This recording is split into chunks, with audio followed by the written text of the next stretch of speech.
Good afternoon, my dear brothers and sisters. If my memory serves me right, it was 2018 when I learned how to drive. And I was lucky enough on two things. Number one, I learned to drive at Tagaytay. Nakatulong po yung matatarik na kalsada ng Tagaytay para matimpla ko po yung clutch and gas. And number two, I was trained by 3 of my driver co-seminarians. 3 pong mga co-seminarians ko ang nagturo sa akin mag-drive. Ibig sabihin po, all their good techniques, all their best practices have been handed down to me.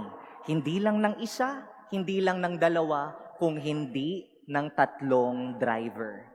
Now, when we got back here in Manila, nung medyo marunong-runong na po ako mag-drive at nakuha ko na po yung driver's license, our rector in the seminary told me, Brother Aldwin, please bring your co-seminarians to the Manila Cathedral. They have a mass service to the Archbishop. Sabi ko, sige po. Now, going here from San Carlos Seminary to the Manila Cathedral, may dadaanan po kaming isang matarik na tulay. And for one reason or another, I cannot climb that bridge. Hindi ko po mapaahon yung aming Mitsubishi L300. Remember, I was taught by 3 drivers. In-apply ko na po lahat ng good techniques, best practices. Hindi ko po mapaandar yung L3 doon sa tulay.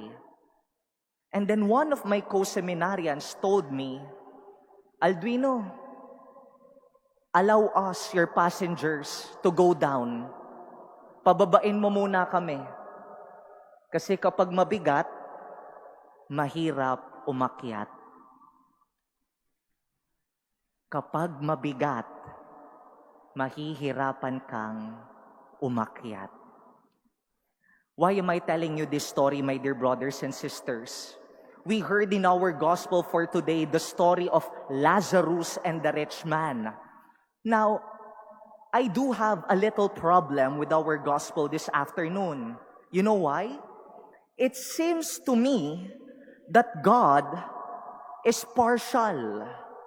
Parang may kinikilingan ang Diyos. Allow me to prove to you. When Lazarus, a poor man covered with sores, when he died, he was immediately brought by the angels to the bosom of Abraham. He was immediately brought to the heavens.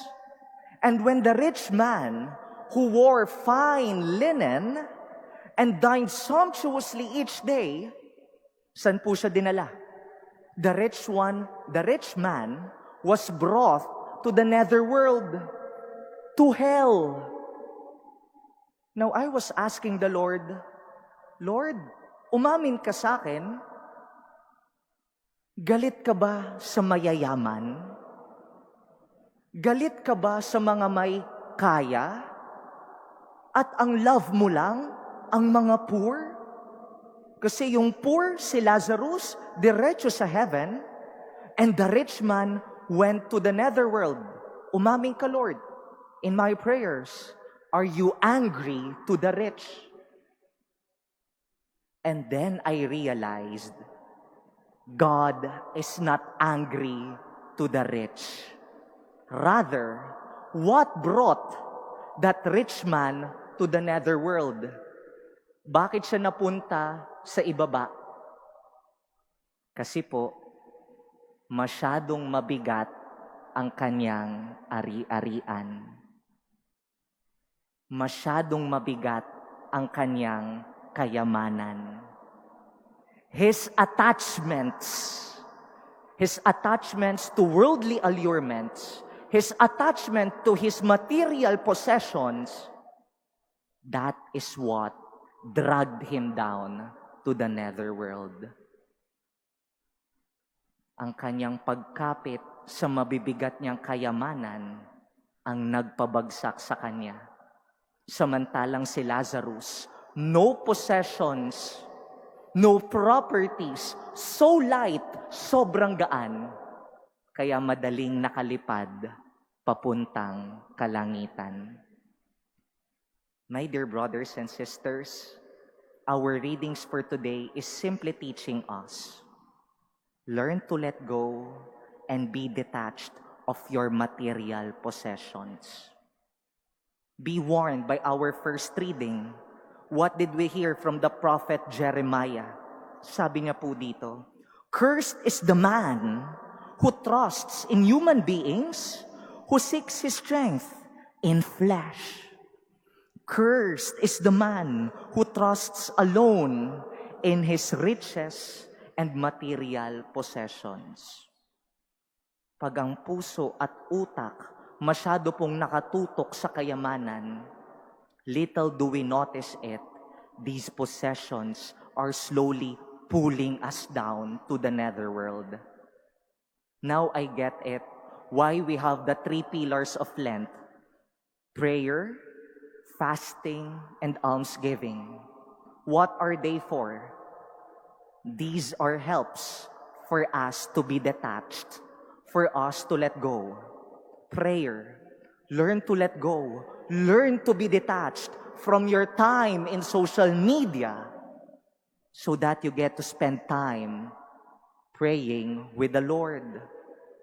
Fasting, learn to let go, learn to detach yourself from pleasures, masasarap, so that you will hunger more for the presence of God. Almsgiving, learn to detach, learn to let go your prized possessions to provide for the needy para gumaan-gaan po tayo. At kapag tayo matuto ng maging magaan, meron tayong langit na kahihinatnan. So my dear brothers and sisters, our readings teaches us one simple thing this day. Learn to let go. Learn to detach of your material possessions. Learn to provide for the needy. Otherwise, if we get too attached from it, we get too attached to it, we might imitate the rich man in the gospel who went to the netherworld because the weight of his attachments pulled him down. Learn to be like Lazarus, magaan, hindi nakatali, kaya mabilis siyang nakaakyat sa kalangitan. Amen.